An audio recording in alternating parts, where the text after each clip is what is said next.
Hey, what's up, everybody? BDL 44 coming at you with another. The Lakers are down by about 15 points at halftime, going up against the Dallas Mavericks. I didn't watch a good portion of this game. I was doing something else, but I did check the end of the quarter, um, and saw that Dorian Finney-Smith was playing like Dorian Finney-Allen, Dorian Finney-Curry, Dorian Finney-Thompson. Like he just hit three straight threes, swishes. He looks great out there, man. I know we talked about him as a player getting paid very recently. Thought his contract was about at cost, I guess, for the type of player that I think he's about to become. I think it's a decent chance he outplays that contract if he continues to ascend. But boy, I really appreciate how he's stretched his game out to the 3 point line over the last several years. I know of him to be a guy who can do a lot of different things, particularly on the defensive end, be like a Swiss Army knife. Boy, if he could stretch the floor like he's doing for this Dallas Mavericks team, they got a hell of a pickup with that dude right there. So, um, yeah, that was one standout. Obviously, Luka Doncic had a putback dunk on Dwight's head that everybody's going to see um, a lot of. And, he didn't play much. You want to see Dwight out there more because obviously, same old situation. We only have one center on this roster at this point, so we're getting out rebounded. It's going to be um, a lot of trouble down there for us. But as I predicted, we would be able to have some success on their inside since they're not all that strong on the inside. We're able to try to drive in the lane, but we're not getting the calls, man. And this hasn't been brought up enough on my end. I just don't do it, but I'm going to here. A good a good percentage of the Lakers' issues on the basketball floor is something that is outside of their control, and it's the fact that they are very aggressive driving at the lane, but they do not get calls, particularly Russell Westbrook. I know it's easy to make fun of Russell Westbrook because he's missing a lot of layups, turnovers, and all of this, but there's been probably at least twice a game, about twice a game or more, but at the very least twice a game where he drives into the lane with the intention of getting contact. There will be contact, and there won't be a call. It happens a lot, and I just want to bring it up right here because I'm seeing it happen a lot in this game too. You want to ask players to be aggressive. You want to see them drive it into the paint against teams like this. You want to see aggressiveness, and when that aggressiveness comes, you want to see them get rewarded for it, especially when you see the other team get rewarded for it on the other end. And like I said, I get it. We don't have the most efficient players. Sometimes it's easy for referees to not call calls on players who bumble around like Russell does. I've seen a lot of basketball over the years where that would be the case.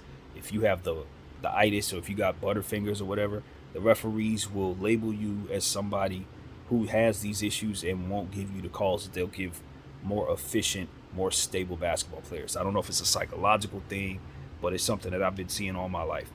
So Russell Westbrook's kind of dealing with that. He's just not getting his calls.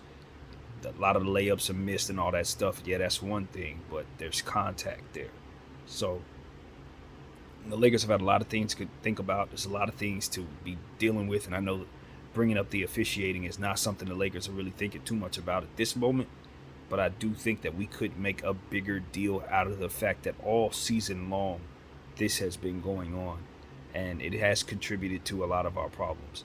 Um, Guys are aggressive, but they're not getting calls. So that's just something I wanted to throw into this little halftime video. It's not a whole lot to share because I didn't see the whole first half, as I said, but um, as I predicted, as I suspected, as I always expect, the Lakers are losing, and we're losing for the same reasons we always lose.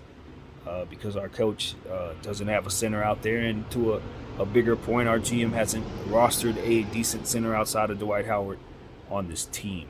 So more of the same. Let's go try to push through these last 20 something games, man. I'm actually ready for the season to end, to be honest with you. Um, and I think most of Laker Nations is ready for this thing to end. It's a nightmare, and it continues. I don't know if we can reach new lows, but we find a way, man. We find a way. We grab a shovel and we just keep on scooping. So hopefully the Lakers can turn this game around. I don't know. I don't know. I don't see the fight there. Somebody stood out in the little brief moments that I saw. Malik Monk was hitting some shots, hit a big three to end the quarter. kind of gave us a little momentum after Dorian Finney-Thompson just splashing all over us. Jesus. Anyway, that's what I got to say, man. I'll watch the rest of this game, crown Dallas the winner, and give the game ball to Luka or something. That's more than likely what's going to happen. Keep an eye on somebody twisted their ankle. I think it was THT. I think it was THT. He had some type of ankle thing, but he tried to play through it. Jalen Brunson as well. So these are the type of games, a random game during a weekday, where you do worry about players getting hurt. These are the type of games where a guy might have had a burger before the game, that kind of thing, as to where, if it's a Sunday afternoon game against the Knicks or something like that, where your mind is focused on what it is, prime time and all that. Actually, this is prime time, but I'm saying like a more marquee game. Even though this is on national television, you do kind of tend to understand this is a March game, early March.